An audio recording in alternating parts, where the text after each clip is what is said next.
Bom dia a todos.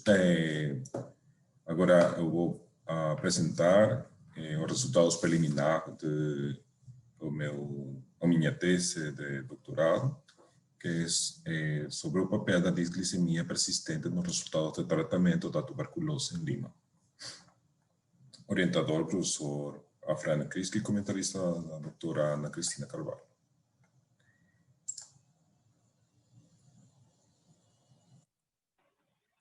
Como vocês sabem, tuberculose é um problema de saúde no mundo, não? Mas muita gente infectada, muita gente que deve tuberculose ativa, mas em vista de muitas intervenções direcionadas para os programas de TB, na redução da carga da TB, todas essas não têm muito bom efeito por os grupos de risco. Basicamente, estes são os grupos de risco e nós poderíamos indicar aqui que o foco para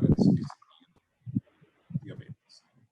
Como vocês sabem, existem muitos reportes acerca de risco de desfecho desfavorável em pacientes que estão afetados por diabetes. Não temos uma revisão sistemática há muito tempo, onde descreve muito bom todos os riscos relatados com desfechos desfavoráveis.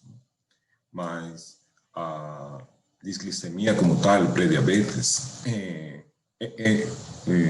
adicional à diabetes, não? Também foi descrita como um fator de risco, ou ao menos Roger, sim. Só um pouco. O seu som, ele fica muito baixo às vezes, está difícil de acompanhar. Quando você mexe, por algum motivo, o som cai muito. Pode ser o fone, não? Não sei se...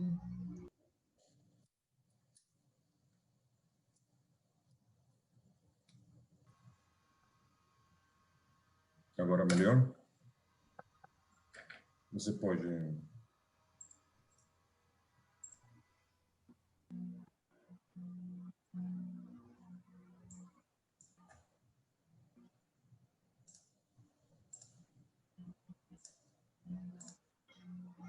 Olá, agora?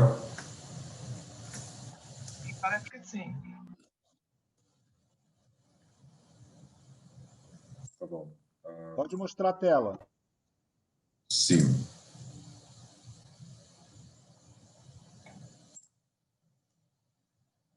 Em adição a diabetes, pré-diabetes, como outros dos fatores de disglicemia, também foram relatados com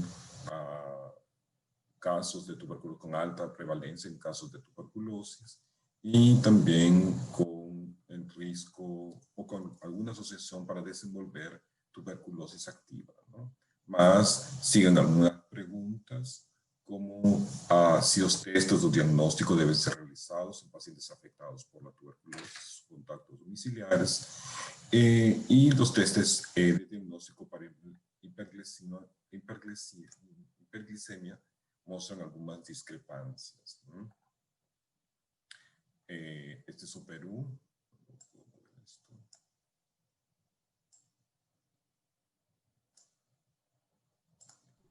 Este é o Peru. Roger, continua o mesmo problema. Você tirando o teu fone de ouvido, não melhora o som para nós? Porque você está ouvindo bem, mas nós não. Então, a população de 32 milhões, nós temos uma morbidade total de mais de 31 mil, quase 33 mil casos. Né? Mas em eles, agora, em 2019, nós tivemos uma melhora na cobertura de triagem no país, com o qual nós temos uma nova prevalência, não? Em alguns anos nós tínhamos 6%, agora temos 10%. Não? Mas nós sabemos que o programa da tuberculose tem algumas limitantes e el diagnóstico de diabetes en los pacientes con tuberculosis, solo eso, diagnóstico para diabetes, ¿no? Y los pacientes son testados apenas no inicio de tratamiento, más ellos no tienen ninguna idea acerca de otros estados clínicos de disglicemia, ¿no? Nós sabemos que durante a tuberculose existem muitos fatores inflamatórios e anti-inflamatórios que são produzidos, mas esses mecanismos, mesmos mecanismos se desenvolvem na hiperglicemia em pacientes com tuberculose ativa. Porém, nós temos uma preocupação se a hiperglicemia não diabética, que nós poderíamos considerar como disglicemia também não diabética, pode ser um fator de risco e é necessário estabelecer quais são os efeitos que tendrían en los resultados do tratamento para tomar as medidas correspondentes. O objetivo da pesquisa foi avaliar o impacto da disglicemia persistente sobre os resultados de tratamento antituberculoso en los pacientes de TB pulmonar en Lima Norte. Para eso, nós temos que diagnosticar disglicemia, monitorizar a presencia de disglicemia persistente durante o tratamento de tuberculose pulmonar e identificar a distribuição dos fatores associados com desfechos favoráveis e desfavoráveis de tratamento de pacientes com tuberculose pulmonar en Lima. Este é um estudo de corto prospectivo que foi iniciado entre fevereiro e novembro de 2017, o recrutamento, mas o seguimento foi até maio de 2018. Mas nós temos seguimento dos pacientes por consulta do prontuário no centro de saúde até 2020, né? Para tentar cerrar alguns resultados de tratamento quando eles estavam continuando o tratamento. Os pacientes perteneciam à jurisdição do Hospital Sergio Bernales e centros de saúde ambulatoriais de Lima Norte. Nós estamos fazendo cálculos de potência, não? Que foram inicialmente basados em prevalência, mas agora nós esperamos confirmar que 130 pacientes aproximadamente poderiam resultar em um poder de 80% para detectar a diferença nos ORs de desfecho favorável e desfavorável com um nível de significância de 0,05. Entre os critérios de inclusão, que os pacientes foram recrutados na rotina de los programas de control de los establecimientos de salud mencionados, fueron incluidos todos los pacientes con tuberculosis pulmonar, con edad superior a 16 años, que no estaban recibiendo tratamiento y que no iniciaron o que lo iniciaron en menos de 5 días. Además de eso, los pacientes fueron convidados para poder hacer asignatura de consentimiento. Los criterios de exclusión fueron aquellos infectados por HIV, gestantes y que no residan en el área de jurisdicción o que sufran una infección micobacteriana no tuberculosa. Avaliaciones clínicas fueron realizadas todos por especialistas endocrinologistas y también por un pulmonologista. Y las visitas en los que fueron seguidos fueron no mes 2, no mes 3, no mes 6 y algunos pacientes en no mes 2 y 24 después de inicio de tratamiento de tuberculosis para monitorar los resultados del tratamiento de tuberculosis. La revisión de prontuarios fue autorizada para obtener informaciones clínicas relevantes, ¿no? Sobre todo el resultado final del tratamiento de tuberculosis y todas esas informaciones fueron registradas en el software de socios en salud. Los pacientes fueron vistos en diferentes visitas y para la identificación nos enviamos todas las muestras para o laboratório para fazer os métodos convencionais de diagnóstico de tuberculose, né? Também para a disglicemia, nós tivemos os mesmos critérios da Associação Americana de Diabetes para poder identificar pacientes com diabetes, pré-diabetes. Sin embargo, para pacientes com disglicemia persistente, para nós, era o foco deste trabalho, eram pacientes afetados com disglicemia que não mudou nas seguintes visitas. Nós sabemos a preocupação que tem todos os clínicos em que a pré-diabetes não pode ser diagnosticada, porque muitas vezes eles pensam que é somente hiperglicemia, não? Mas para nós, haber mantido por mais de uma visita a disglicemia, ainda o paciente ainda não haya terminado o tratamento da tuberculose, para nós era disglicemia persistente. Então, nós definimos isto como que o paciente pudo manter pré-diabetes ou disglicemia geral em las siguientes visitas, ou em algumas delas voltou para fazer disglicêmico, ¿no? Ok, y para eso, disculpe, usamos cualquiera de estos criterios, ¿no? Cualquiera de ellos. Como desfecho, nós consideramos as mesmas variáveis que estão definidas por programa, ¿no? Desfecho favorável, ¿no? Óbito, modificação de régimen ou falência. Mas nós, para este estudo, nós retiramos os abandonos de tratamento, ¿no? E para desfecho favorável, foi alta do programa por cura comprovada ou cura não comprovada, ¿no? Análise de dados, como mesmo nós fazemos uma descrição de todas as variáveis, mas modelo de regressão multivariada foi feita com aqueles que no modelo univariado nós tivemos um valor de P, desculpen, menor de 0.2. ¿no? Todos os pacientes foram consentidos para participar, ¿no? Como resultados, nós temos que finalmente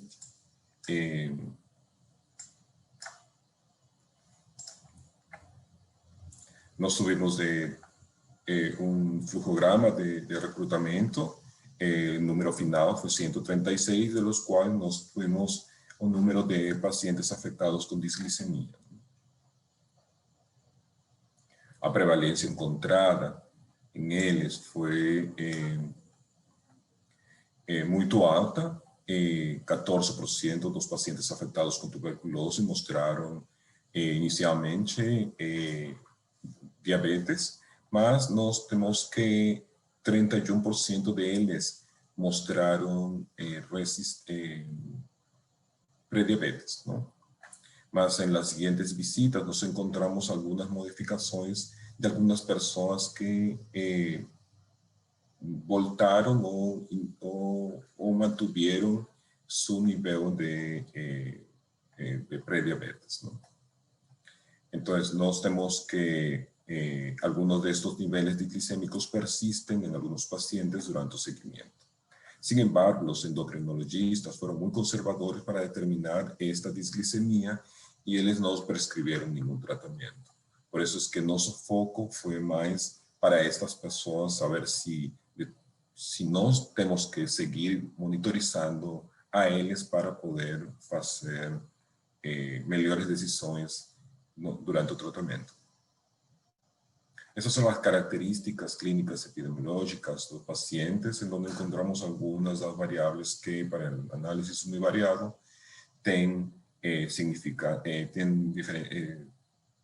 são estadisticamente significativas, não? Entre elas, todas aquelas que estão mostradas aqui, que são relatadas com a presença de glicemia, os valores de glicosa ou hemoglobina glicada em todos e tolerancia oral a glucosa. Algunas características adicionales da população é que não encontramos diferenças significativas, a presença de na apresentação clínica dos pacientes, muitos dos pacientes afetados com diabetes, todos os pacientes afetados com diabetes apresentaram hemoglobina muito baixa, não? Um nível de hemoglobina muito baixa, e também encontramos que os pacientes estavam associados significativamente com maiores pacientes glicêmicos os pacientes glicêmicos estavam associados significativamente com maiores carga basilar. E ao final, o análise multivariado de glicemia persistente nos mostra que em este modelo mostra que tem OR ajustado de 4 aproximadamente, não? Significativo, não? Estadisticamente significativo, mas outras variáveis ainda não significativas, mas mais que são parte da fórmula de análise univariado. Então, nós temos que é significativo esta relação, na presença de glicemia persistente em aqueles pacientes que têm desfecho do tratamento desfavorável. Como conclusões ou discussão, nós vemos que uma alta prevalência de glicemia em pacientes com tuberculose poderia ser encontrada se usarmos todos os métodos diagnósticos disponíveis, mas não só um, como passa normalmente no programa, não? E por isso nós temos níveis maiores que os relatórios anteriores do Ministério de Saúde do Peru. O efeito de diabetes nos resultados de tratamento são conhecidos. Nós hemos confirmado que a associação com efeitos desfavoráveis é estadisticamente significativa. No entanto, nós estamos encontrando que existem efeitos, ou ao menos uma associação estadisticamente significativa naqueles estados pré-diabéticos ou de glicemia persistente em los pacientes com tuberculose com desfecho desfavorável. Temos visto que, como os endocrinologistas não têm alguma medida para tentar controlar este estado, nós estamos demonstrando que existe uma associação estadisticamente significativa, que os estados glicêmicos não diabéticos devem ter uma abordagem de controle para permitir reduzir os resultados desfavoráveis. Tanto o controle glicêmico, quanto importante para todos os pacientes afetados por TB, e o monitoramento constante da glicemia são necessários para o controle, ainda fora só com glicemia plasmática com hemoglobina glicada. Desculpe a prisa, mas esses todos os resultados preliminares. Fico atento aos seus comentários. Obrigado, professora Frânio, professora Ana Cristina. Obrigado, Roger. Ana, pode começar? Sim, deixa eu só ativar aqui minhas câmeras, que me enrolam aqui com esses microfones todos. Bom, Roger, parabéns. O Roger, eu acho que muitos já conhecem, né? O Roger fez mestrado também na nossa pós, e é uma pessoa assim, que tem uma experiência enorme com tuberculose, trabalha há muitos anos, né? Primeiro em laboratório, mas agora com projetos que são muito mais amplos, né, do que até esse que ele mostrou aqui, né? Então, isso é uma coisa que depois eu gostaria até que o Roger comentasse um pouco, porque ele trabalha não somente com o paciente, mas também com os contatos e com as cepas, né? Inclusive tem um trabalho já publicado e outros submetido exatamente avaliando se existem clusters, né, de MTB associados, por exemplo, a esses pacientes com diabetes. Eu acho que outra questão que os resultados que o Roger mostra são muito parecidos, né, com o que a gente viu ainda há pouco com o André, naquela meta-análise, né, do Harris, enfim, que existe alguns dos desfechos, algumas das associações não são tão fortes, né? Então, tem resultados heterogêneos. Mas, em relação ao desfecho, inclusive, né, como a Marcela falou, né, que na análise dela do banco, o diabetes não teve associado a um pior desfecho, Mas é interessante o que o Roger mostra é que eles trabalharam com a questão da desglicemia persistente, porque o achado dele, como no estudo do André, a gente vê que há uma reversão desses estados, digamos, pré-diabéticos durante o tratamento, numa redução grande já no segundo mês de tratamento, que do nosso estudo também era em torno de 45%, se não me engano, passa para 17%, é muito parecido realmente com o que você acha. Mas essa questão de avaliar a desglicemia persistente é muito interessante, né? Será que esse aí é aquele que não reverteu, né? Porque, na verdade, ele é um real pré-diabético, né? Esse aí que vai evoluir para o diabetes. Mas eu acho que isso ainda a literatura não está muito clara sobre isso, né?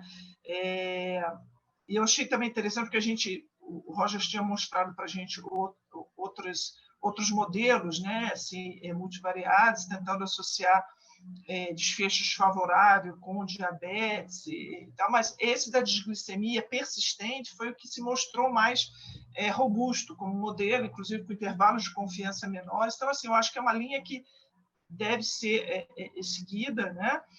Mas resta ainda a questão, né? Qual o melhor método diagnóstico para o diabetes, né? No momento do diagnóstico da TB, quer dizer, que a gente deve fazer isso, acho que não tem dúvida, né? Rastrear tuberculose entre os diabéticos e o diabetes nos pacientes com tuberculose. E uma vez que você fez esse teste, essa outra coisa importante, você tem que repetir, né? Aquela coisa assim, identifiquei e não faço mais nada. Agora, com que frequência repetir o exame, né?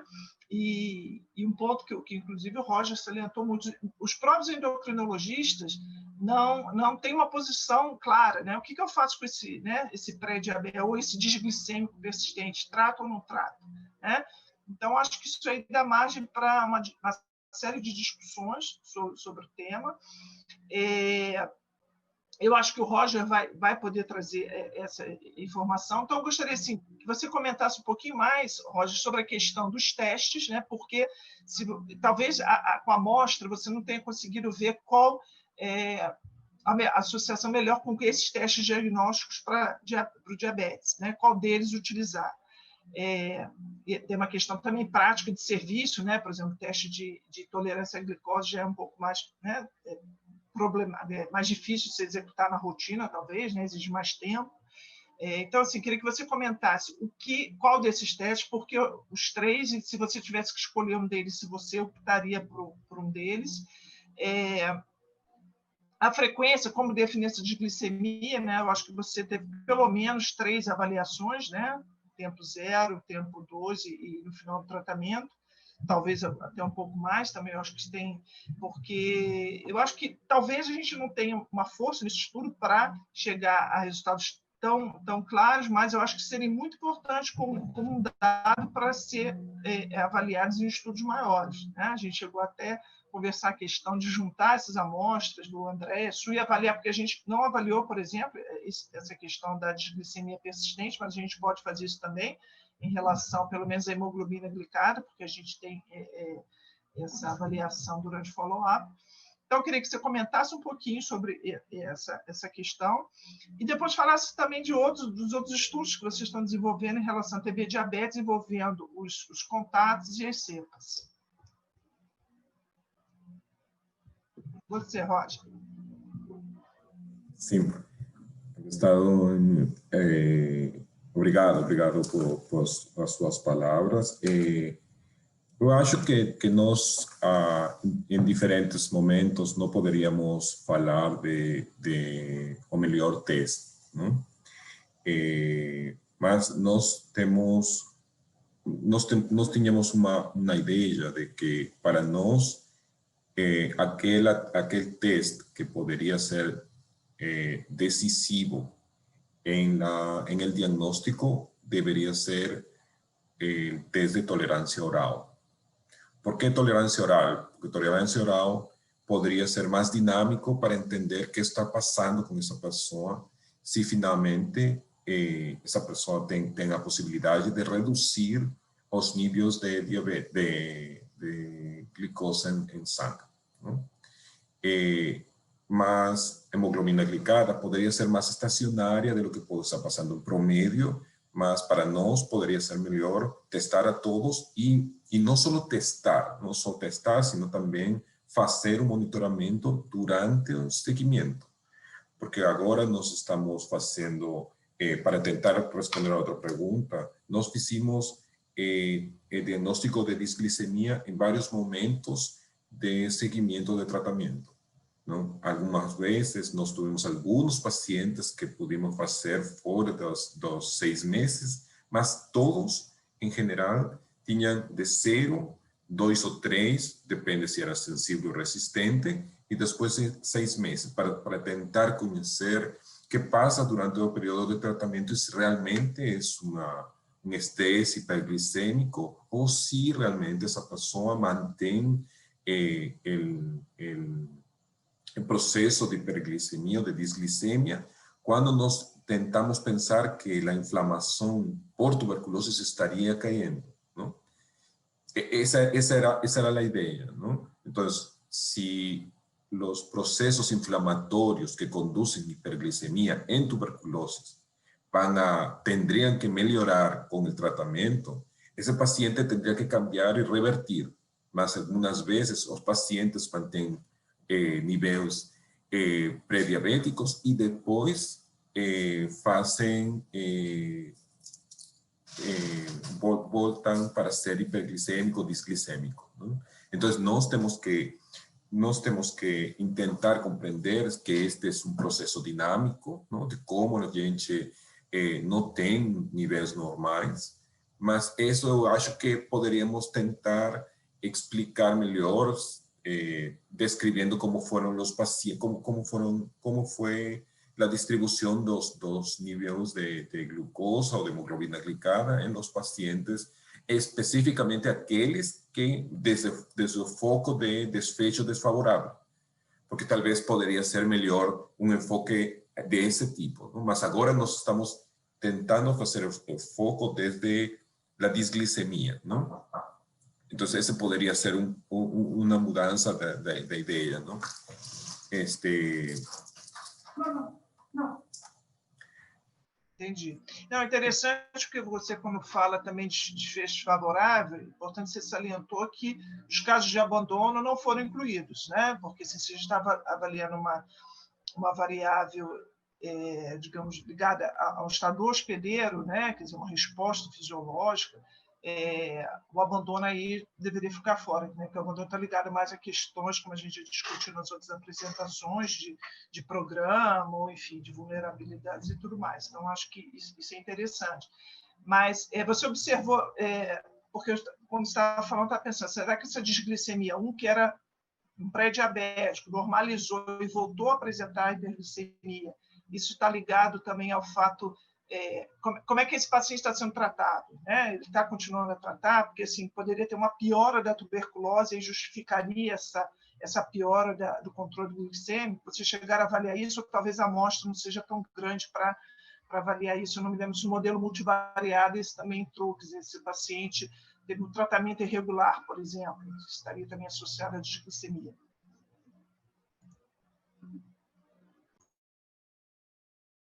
Sim, nós infelizmente Roger? temos, sim, desculpe, nós infelizmente não temos muito bom desempenho, não, do endocrinologista para tentar indicar uma melhor abordagem dos pacientes que têm disglicemia, não?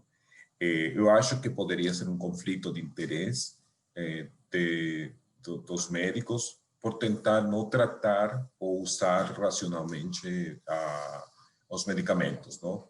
Mas eu acho que nós temos que seguir perguntando a especialistas clínicos em hiperglicemia ou disglicemia ou diabetes ou pré-diabetes, qual poderia ser a melhor abordagem deles, pensando que nós estamos, de alguma maneira, mostrando uma evidência de que eles têm desfechos desfavoráveis, não? Então, para mim, o melhor seria que o programa de controle poderia incrementar o monitoreio durante as visitas para tentar melhor escorrer, porque eles solamente hacen uma vez diagnóstico de disglicemia em pacientes, não? Roger, desculpe, eu não dei. Faltam 2 minutos, eu não sei se tem alguém gostaria de fazer uma pergunta. Eu pedi até para botar a mãozinha lá, porque assim a gente controla um pouquinho o tempo para. Eu não sei, Fran, se você quer dar ainda tempo para uma pergunta rápida. Faltam 2 minutos. Uma pergunta rápida. Eu não estou vendo nenhuma mãozinha levantada aqui. Bom, acho que então a gente pode agradecer a Roger. Roger, agora eu acho que falta pouco também para concluir, pelo menos a fase de coleta de dados. Eu acho que, né, você já terminou e a gente trabalhar um pouquinho mais nas análises, né? Eu acho que o Roger é um também que poderia apresentar sob forma de artigos, talvez, porque ele já tem, né, vários trabalhos, né, já publicados ou em fase de publicação com essa corte. Eu acho que, sem dúvida nenhuma, vai trazer resultados muito interessantes. Tá? Parabéns, Roger. Fran, passo para você. 1 minuto de ganho. Obrigado, Ana. Obrigado, Roger. Obrigado também, professor. Eu estou chamando o Thiago já coloquei ele como co-host. Você pode já começar a apresentar os slides, Thiago.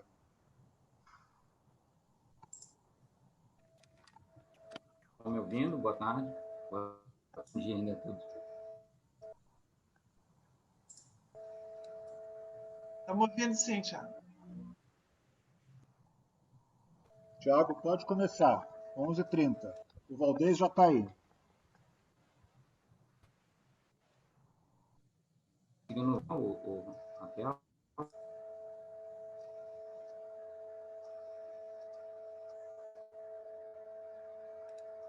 Está visualizando, professor? Não.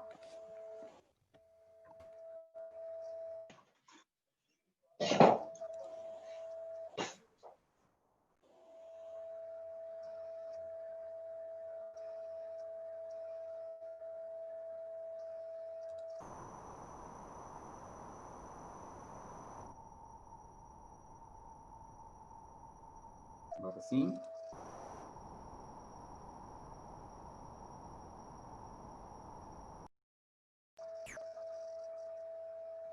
Ok, agora está aparecendo. Bom.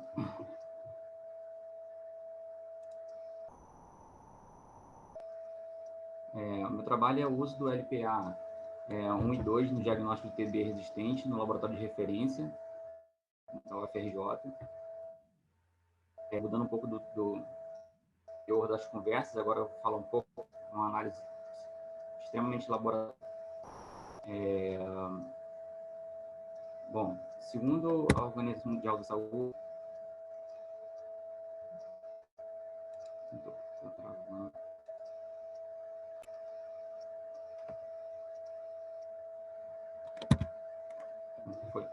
em 2014, na Assembleia Mundial da Saúde, aprovou a nova estratégia mundial da TB, pós-2015, chamada... Oi? Thiago, bota sua slide na tela cheia, porque ele bota em apresentação.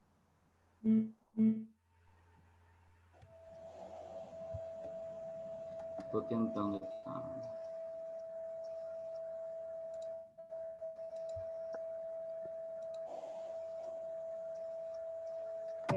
Do lado do Zoom, lá embaixo do seu lado direito, tem um... Clica F5 que costuma dar certo. Ele vai para o primeiro slide na apresentação.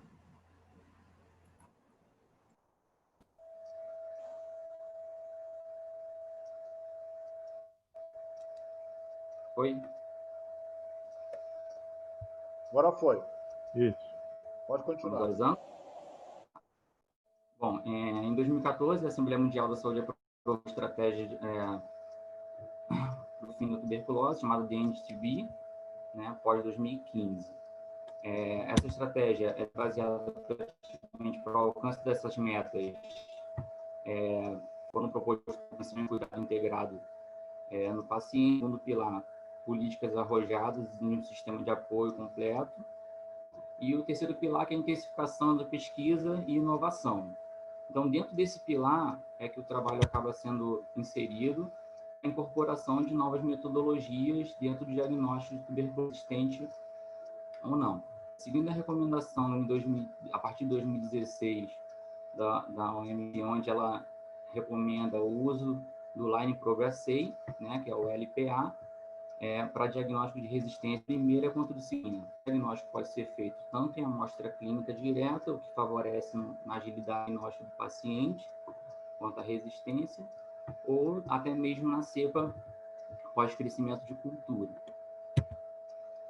A justificativa do trabalho, ela permeia o fato de que a resistência aos medicamentos ainda é um grande problema para a eliminação da TB, o aumento da detecção e notificação dos casos de tuberculose em todo o país, né, no mundo, no modo geral, e devido a esse do NTB, que a incidência e a mortalidade de tuberculose, é necessário incluir novos e esses métodos testados em campo, né, então, ou seja, numa rotina diagnóstica.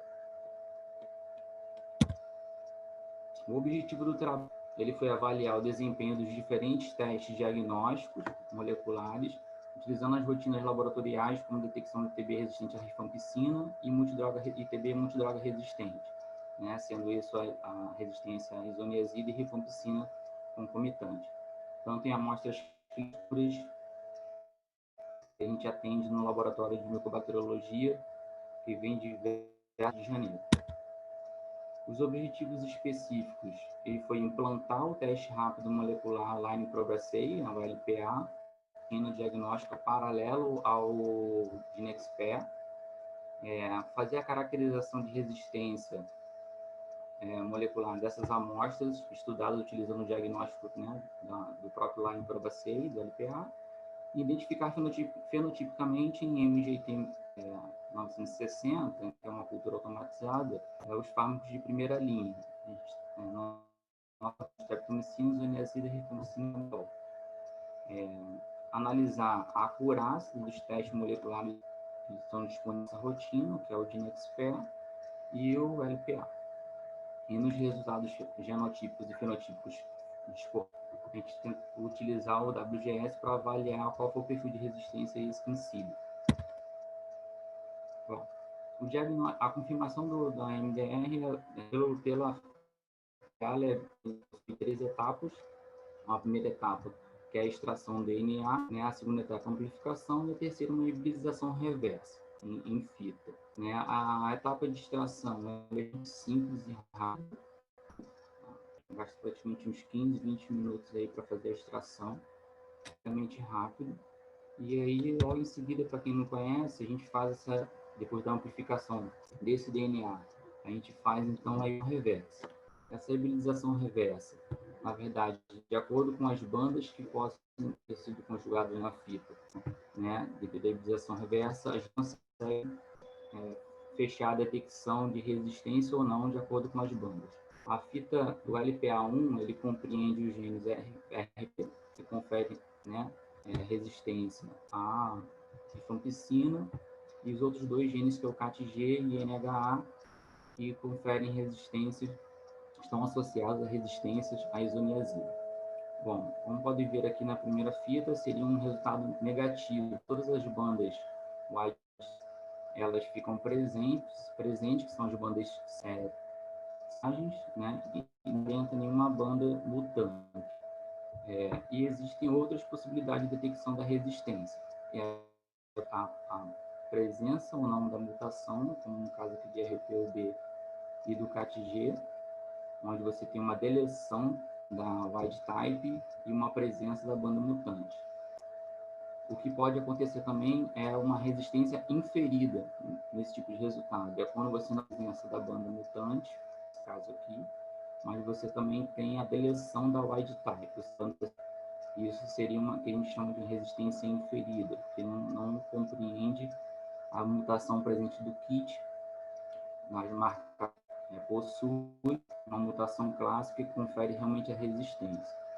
E também em outros, como a gente vem acompanhando dentro da nossa rotina diagnóstica, onde você tem a presença concomitante tanto de todas as bandas wild type e também a banda mutante, o que está sugestivo pelo kit com uma presença de contaminação não mista ou heterorresistência. Bom, o teste de segunda linha, o LPA segunda linha, ele possui duas versões. A versão que a gente utiliza na nossa rotina é a versão 2, onde ela tem um incremento do gene GIRB, que é o GIR, ele só abrange mais a detecção, a resistência para casos de fluoroquinolona, e o gene ACE, que é a resistência de canamicina. Na segunda linha, possui, então, a detecção do gene GIR-A e GIR-B, a capacidade de detecção desses genes ou mutações nele, para poder verificar qual é a fluoroquinolona, o RRS, que são para as drogas injetáveis dos aminoglicosídeos. Que aí entra a canamicina, capromicina, viomicina e amicacina. Bom, o nosso fluxo amostral do laboratório, ele compreende entre a recepção de amostras clínicas e de cepas, ou seja, de culturas positivas que vêm da nossa ciência. Como é que funciona então o nosso fluxo?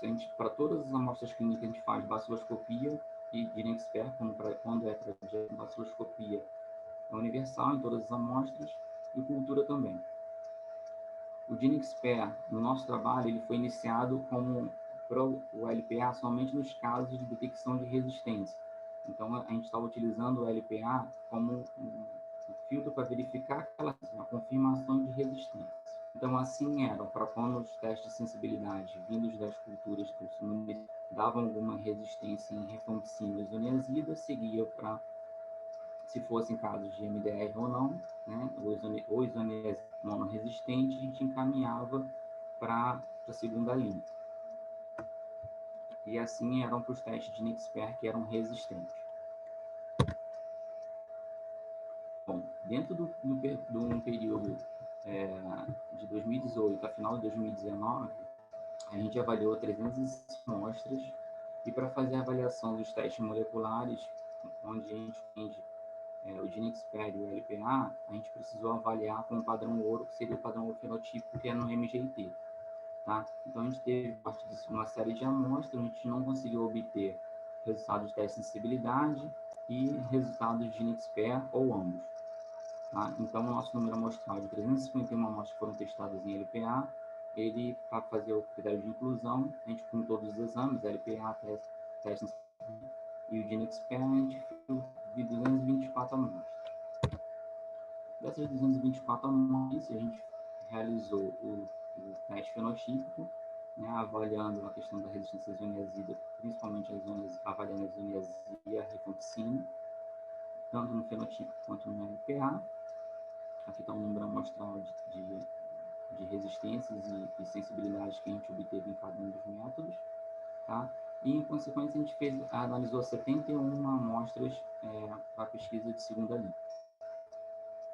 Essa de segunda linha não corresponde exatamente aos casos de MD, por conta de que, às vezes, as amostras eram, como eu falei, nossa rotina foi inserir uma metodologia dentro da nossa rotina de diagnóstico. Então, à medida que tinha solicitação da parte clínica para avaliar a segunda linha de alguns pacientes, foi, então, realizado o teste. Desses 71 amostras analisadas em segunda linha, no LPA2, 4 amostras apresentaram resistência apenas à fluoroquinolona, ou seja, com alguma mutação em GIR-B no gene.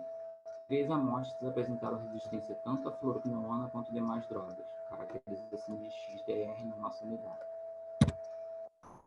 Bom, as amostras, então, foram para avaliar a sensibilidade, a cor e especificidade. Nós avaliamos em tabela 2x2 e verificamos as concordâncias e discordâncias dessas amostras, né, comparando sempre com o MGT, que é o padrão ouro. Então, aqui foi uma comparação entre o GeneXpert e o padrão ouro, a parte da fita RAM, resistência à rifampicina, em relação ao MGT e em relação à isoniazida. Tá? A gente teve um número amostral de discordância entre os métodos, tá? E aí nós fomos, então, avaliar o porquê dessas discordâncias. Tá? Quando a gente avaliou a performance tanto do GeneXpert quanto da fita RAM em relação à rifampicina, a RAI ela teve uma superioridade em relação ao DNXPER, tanto na especificidade, no valor preditivo positivo e na acurácia. Realizamos a mesma situação para a isoniazida, na comparação, a isoniazida foi bem avaliada na nossa unidade, teve 85% de sensibilidade, 99% de especificidade e tempo de ataque. Os nossos dados eles são bem similares ao que já vem sendo encontrado na literatura, com alguma superioridade em relação à fita RAI em relação aos outros trabalhos, como comparado ao DNXPER. Discordâncias que foram só avaliar os nossos dados, a gente foi tentar achar o porquê dessas discordâncias. Tá? Então, tem um trabalho muito interessante do Mioto, 2018, onde ele avalia justamente esse tipo de discordância, onde você tem sensibilidade das amostras no MGT e a resistência na fita ou no DNXPER. Tá? Essas amostras, elas têm umas particularidades que são deleções de wild type, ou seja, aquelas bandas que conferem a sensibilidade, ou seja, a gente tem uma deleção na fita RAI da wild type que contém a presença. Isso é sugerido por trabalhos como a resistência inferida, né? E avaliou que no nosso trabalho a gente não teve como fazer testes adicionais, né, que entram nas limitações que eu vou mostrar mais à frente. Pois bem, nessas deleções de wild type, sem presença de banda mutante, em alguns trabalhos colocam como disputation, né, são mutações disputadas que acontecem em que podem ocasionar em baixo level de resistência à rifampicina ou até mesmo um prolongamento devido à alteração em que ela não se atada num teste de sensibilidade de MGT, por exemplo. O nosso teste de MGT, ele detecta, fecha o teste no 12º dia. E essas cepas, com essa alteração metabólica, ela prolonga, ela faz um delta de crescimento maior. Então, você pode ter crescimento da cepa em até 30 dias, ou seja, o nosso teste fecha, ele se inicia antes mesmo da detecção do crescimento dessa cepa. Então, são avaliações futuras que a gente precisa fazer para saber se realmente as cepas terão um crescimento, principalmente ou de baixo level, ou seja, realizando novos testes com MIC, ou o sequenciamento dessas cepas. Quando verificamos a diferença, né, a diferença na isoniazida, no MGT, isso pode estar muito bem de escritura, porque, na verdade, a nossa fita RAI ela utiliza somente 2 marcadores. Mesmo sendo os principais, eles não totalizam todas as cepas. Né? Então, na verdade, a resistência de isoniazida ela possui diversos marcadores gênicos e outros sistemas de vias de resistência. Bom, aqui uma análise secundária que a gente vem fazendo já do trabalho, e foi em relação à clínica de janeiro de 2000 a novembro de 2000, né? Porque, na verdade, no início do que a gente fazia somente das amostras que eram resistentes no DNXPER, filtro pelo DNXPER, né? Ou dado a resistência da fenotipo em isoniazida rifampicina. Então, passamos a analisar o teste LPA em todas as amostras que dessem DNXPER positivo, independente da resistência ou não. Nós realizamos 89 testes e nós tivemos um baixo do kit, porque 30 amostras a gente não obteve isso. O kit sugere uma hibridização por falta de DNA amplificado. Vou explicar aqui. Então, nós mudamos o nosso fluxo amostral, ou seja, todas as amostras que foram de DNXPER sensível ou resistente, elas passam a ser realizadas LPA de primeira linha. Se confirmado de resistência, são encaminhados então para o LPA de segunda linha. Aqui é o exemplo do que acontece na hibridização. Essas são fitas de pacientes, uma rotina laboratorial, onde você não tem a presença de detecção das bandas nem WAP e nem mutante. e isso inviabiliza o resultado. Então, todos esses foram realizados numa única bateria em amostra clínica. Então, você tem a vantagem do teste, porque se você fizer em amostra clínica, você consegue liberar mais rápido, né, agilizar o diagnóstico desse paciente em relação à resistência, porém, você tem um baixo aproveitamento do kit, porque muito do que acontece é falha na hibridização e inviabiliza o resultado. Aqui, em comparação, são amostras de cultura, ou seja, todos os resultados de uma bateria, eles foram validados e você consegue realmente, e a tonalidade é fácil de você avaliar, porque o resultado da fita, ele até tem um equipamento, mas como o nosso número amostral é pequeno em relação à execução na nossa rotina, a gente, então, toda essa visualização aqui então, você tem que comparar com as bandas e você checar os resultados de presença ou não de detecção de mutação. Bom, como faz limitações no meu estudo? Né, elas estão voltadas pelo fato de que a gente não conseguiu realizar MIC até então das amostras resistentes, né, e o sequenciamento de genoma está os resultados chegarem para realmente checar se essas mutações chamadas de disputation estão realmente presentes no nosso número amostral discordante e checar quais são essas, porque na verdade elas representam dentro do nosso trabalho em torno de 25%, ou seja, 25% das nossas discordantes com essa característica, entre são amostras que tiveram direções da wild type, ou seja, da banda selvagem, e não tiveram presença de banda mutante. E alguns trabalhos sugerem que isso seja baixo level de resistência à rifampicina, ou até mesmo essa alteração metabólica, com um delta de crédito maior, não vai criar no nosso teste fenotípico. Bom, era isso, obrigado a todos. A todos os colegas do laboratório que realizam esse trabalho junto comigo.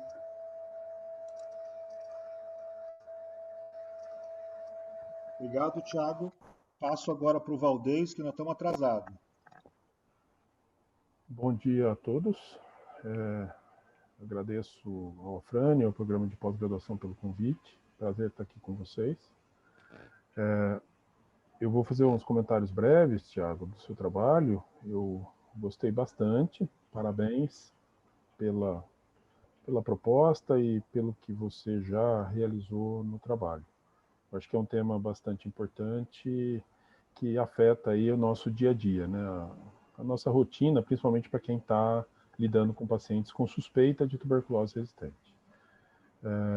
Uma pergunta que eu queria te fazer, Thiago, a amostra clínica que você testa, a que vai para o DINExpert, naquele fluxograma, é o mesmo material que é testado ou coleta uma nova amostra para fazer? Como é que vocês estão trabalhando isso? Não, então, de todas as amostras que nós testamos no DINExpert, essa amostra é encaminhada, então, para a descontaminação, para fazer e desse pellet, que é o que a gente utiliza, que é a amostra clínica, ou seja, a partir da mesma amostra clínica que foi realizada no DINExpert. Tá certo. Então, você guarda um pouco do material para depois fazer a extração do DNA.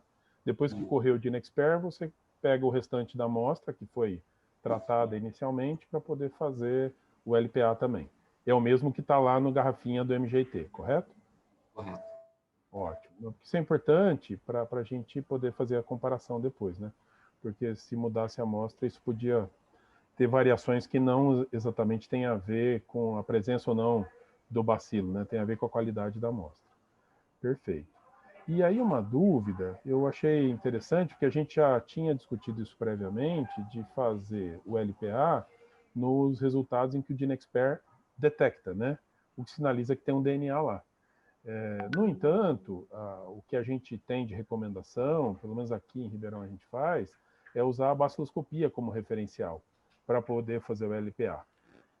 Porque eu achei, eu nunca tinha experimentado fazer LPA em expert que desse positivo. A nossa rotina é um pouquinho diferente. Se a baciloscopia é positiva, a gente extrai o DNA e ele automaticamente vai para o LPA. Quando cresce a cultura, a gente faz o LPA no bacilo que cresceu. E a nossa porcentagem de fitas, né, que são anuladas por conta da baixa quantidade de DNA é menor.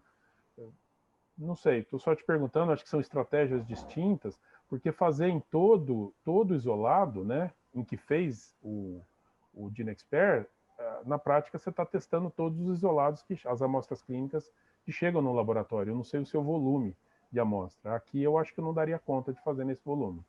E eu queria que você comentasse isso e por que de escolher o GeneXpert e não a baciloscopia para fazer a revisão do protocolo, né, do fluxograma. Na verdade, essa foi uma nova etapa que a gente passou a fazer, né? Como eu disse, foi trabalhando de janeiro de 2020 para cá, justamente porque a gente passou a utilizar o GeneXpert Ultra. Então, a gente queria ver, justamente por conta do grande número de detecções chamadas traços que o GeneXpert libera e que você não tem uma resistência determinada pelo teste. Isso, grande apreensão da parte clínica, a gente tem esse feeling na nossa rotina. A gente passou a colocar justamente a amostra que dá GeneXpert positivo, independente da resistência, seja para avaliar a fita Rain, para verificar se a fita Rain ela teria um suporte, né, nessa detecção de resistência.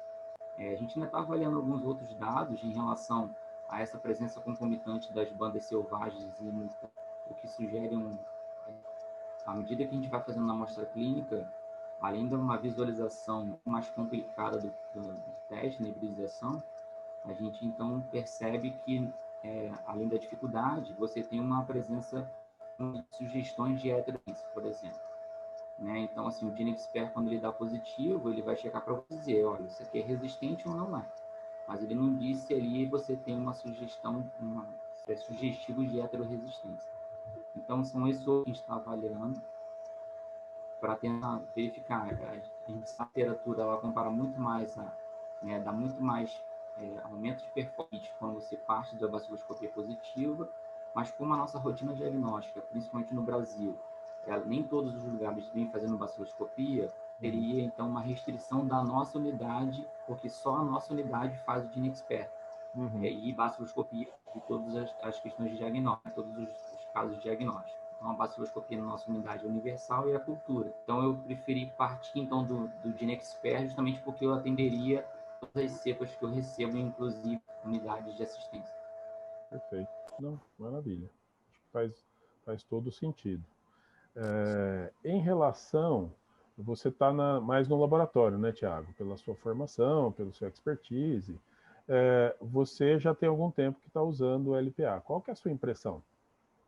Comparado com um período que a gente não dispunha dessa tecnologia, em relação ao tempo, para disponibilizar um resultado, e até a porcentagem de detecções. Você acha que tem alguma coisa diferente ou não?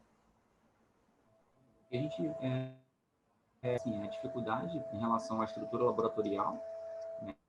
Encontrou dificuldades em relação a gente vem até conversando com o fornecedor em relação ao tipo de material, porque quando faz em amostra clínica, você tem que promover o maior número de ciclos dentro de amplificação. E a gente tentou, então, estar identificando um pouco de contaminações entre as amostras, porque dependendo do seu material, ou seja, você faz microtubo para PCR, mas dependendo da qualidade do seu tubo, isso pode ter uma contaminação cruzada entre você promove um maior tempo dentro do PCR. Outra dificuldade que a gente achou. E em relação a essa dificuldade na leitura, né? Você conseguir compreender o que a gente está te dizendo e o que você está interpretando. Até porque, como a gente faz na nossa unidade a resistência no GeneXpert, então você já tem um viés do conhecimento daquela amostra. Então, de certa forma, você fica um pouco indeciso saber se aquilo foi uma deleção mesmo ou não, por conta da tonalidade do kit. São as dificuldades que a gente está encontrando, que, na verdade, eu acho que vai ser uma dificuldade à medida que outros laboratórios de referências começarem a utilizar a fita, né? A gente também não teve um software de leitura, se ele faria uma leitura mais apura ou mais clássica, ou o que ele poderia considerar. Então, são dificuldades que a gente está colocando para frente para poder ser discutidas, principalmente em relação a esses casos de heterorresistência, né? Porque você só vai ter a confirmação se aquela cepa é resistente ou não quando vier o resultado da cultura. Entendi. Então, como a gente não o MIC na nossa unidade, nem o sequenciamento, a possibilidade de fazer um sequenciamento de genoma de forma rápida, não tem como abolir o fenotipo de hipótese alguma. Então, tem que correr todas as técnicas juntas. Entendi. Uma coisa que eu acho que talvez mereça um comentário, e pelo menos é a minha impressão com essas situações em que a gente suspeita de heterorresistência. A minha impressão é de que o genotype não é uma boa ferramenta para saber se isso de fato está acontecendo ou não. Ele pode até sugerir, mas a gente, eu acho que para fazer inferência sobre isso, e eu vi que está nos seus planos aí para poder fazer o sequenciamento, quando tiver o sequenciamento, se ele for o do genoma completo, aí você percebe melhor a presença de subpopulações, né, diferentes populações no mesmo espécime clínico. Porque mesmo assim não é tarefa simples. E quando você coloca isso para fazer o MGT, né, o teste fenotípico, ainda assim pode prevalecer uma dos dois isolados, né, ele predominar e assim, essa é meio que um buraco sem saída, muitas vezes, né? E o sequenciamento acaba dando algumas pistas interessantes. Mas eu acho que você levantou bem como possibilidade de interpretação de alguns resultados. Eu acho que esse é um tema... E aí você precisa de mais recursos, né, para poder entender o que de fato está acontecendo com aquele isolado que você está estudando. E o fato de estar podendo fazer o MIC, essa é uma proposta nossa de incluir o MIC na rotina, justamente pressionando, né? Então, você vai estar mudando o nosso fluxo de acordo com o resultado do LPA.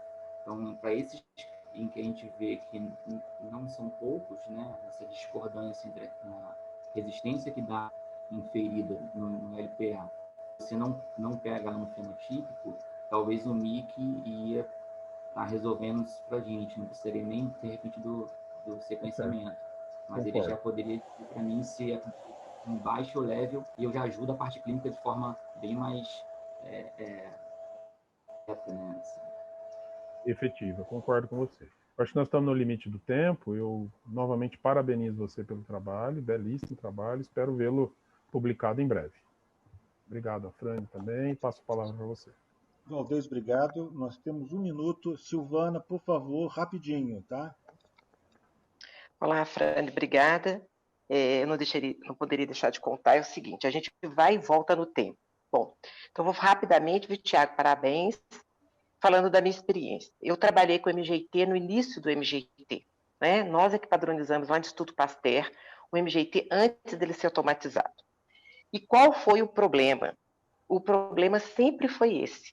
As cepas resistentes, elas são disgônicas, não crescem adequadamente em meio líquido. E nós voltávamos para o método de proporção, porque a gente tinha o tempo de crescimento e as cepas eram sensíveis. Então, nos estudos que nós fizemos para a própria BD, isso já era evidenciado, né? Nas cepas resistentes, a gente observava isso, não só isso é descrito nos trabalhos de 1945 do Jacques Grosset, já descreve esses problemas no meio líquido, devido ao tempo de crescimento que ela demora. Então, isso é clássico, não é nenhuma novidade. Desde 1945 já tem isso. Então, isso é uma coisa importante, que é um problema de detecção. Aí você me pergunta, mas agora nós temos um meio líquido, o que fazemos com isso, né? Já que a gente detecta isso. A fita tem essa questão da heterorresistência, e quando você faz no meio de proporção, você evidencia, isso não é novo, a heterorresistência desde que o meio de cultura existe, porque você tem uma proporção de 1% que cresce, você vai dizer que ela ainda é sensível. Então, isso já existe, desde que a microbiologia existe na metaproporção, nós temos a heterorresistência detectada in vitro. É aquele que você diz que é sensível, mas cresceu uma proporção menor daquela considerada. Isso é uma heterorresistência. Você concorda comigo, né, Tiago? Você está acostumado com isso quando trabalha em proporção.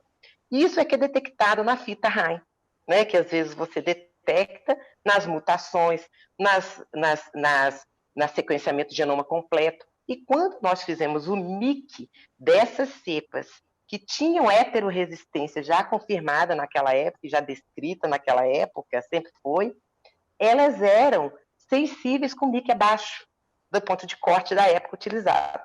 Então, é só para mostrar que a gente vai e volta na história, né? Que não tem uma novidade. Agora que a gente está com meio líquido, a gente fala, uai, mas não cresce, né? Não cresce mesmo. Algumas são disgônicas, e eu gostaria de botar essa observação, que a gente tem essa premissa desde que Jacques Grosset fez o método de proporção. Então, já é evidenciado, sim. É só para complementar. Muito obrigada e está excelente sua apresentação. Tá bom. Silvana, obrigado. Gente, são 12:02. Agradeço ao Thiago, Valdez, Silvana e todos vocês.